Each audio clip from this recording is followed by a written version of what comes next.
অ্যাম্বুলেন্সগুলো সরকারিভাবে মহাসড়কে 10 কিলোমিটার পর পর এই অ্যাম্বুলেন্স সার্ভিসটি থাকবে এবং সেখানে জরুরি চিকিৎসার যেই সরঞ্জামাদিও এই অ্যাম্বুলেন্সগুলোতে থাকবে। এখন এই যে প্রধানমন্ত্রী তারেক রহমান তিনি কিন্তু এবার বাজেটেও অ্যাম্বুলেন্সের জন্য, স্বাস্থ্য খাতের এই অ্যাম্বুলেন্সের জন্য কিন্তু বিশেষ বরাদ্দ রেখেছেন। তারপরেও কিন্তু উনি বলতে চান নাই যে আমার মাকে একসময় অ্যাম্বুলেন্স দেয় না। নির্বাচনের আগে সহানুভূতি নেওয়ার জন্য উনি বলতে পারতেন, সেটাও কিন্তু উনি বলেননি। কিন্তু দুই পাশে অ্যাম্বুলেন্স, আমি এই অ্যাম্বুলেন্সের পেছনে ঘটনা আছে, ইতিহাস আছে, এবং এই অ্যাম্বুলেন্সের ইতিহাসটা খুবই করুণ ইতিহাস। আমরা অনেকেই জানি না এবং অনেকে হয়তো আজকে জানবেন, জানার পরে অবাক হবেন, বিস্মিত হবেন।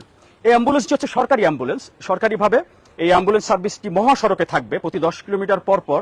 আল্লাহ না করুক যখন কোনো দুর্ঘটনা হবে তখন যাতে দ্রুত অ্যাম্বুলেন্স সার্ভিসটি মানুষ পায় এবং সেই অ্যাম্বুলেন্সের সঙ্গে জরুরি চিকিৎসার যেই সরঞ্জামাদি, যেই উপকরণগুলো, সেগুলোরও কিন্তু ব্যবস্থা রাখা হয়েছে এই অ্যাম্বুলেন্স। এবং এই অ্যাম্বুলেন্সটি সরকারিভাবে চালু করা হয়েছে, এর পেছনে একটা ঘটনা আছে।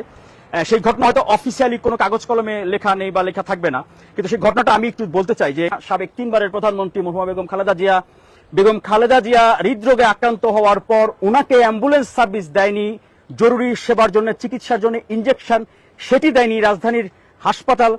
তারপরেও উনি কখনো প্রতিশোধ পরায়ণ না হয়ে নিজে কি করলেন, নিজে উনি অ্যাম্বুলেন্স সার্ভিসটাকে সবচেয়ে গুরুত্ব দিয়ে তিনি আমাদের জন্য, আমাদের নাগরিকদের জন্য তিনি অ্যাম্বুলেন্স সার্ভিসটি চালু করায় অগ্রাধিকার দিয়ে সেটি কিন্তু এরই মধ্যে উদ্বোধন হয়ে গেল।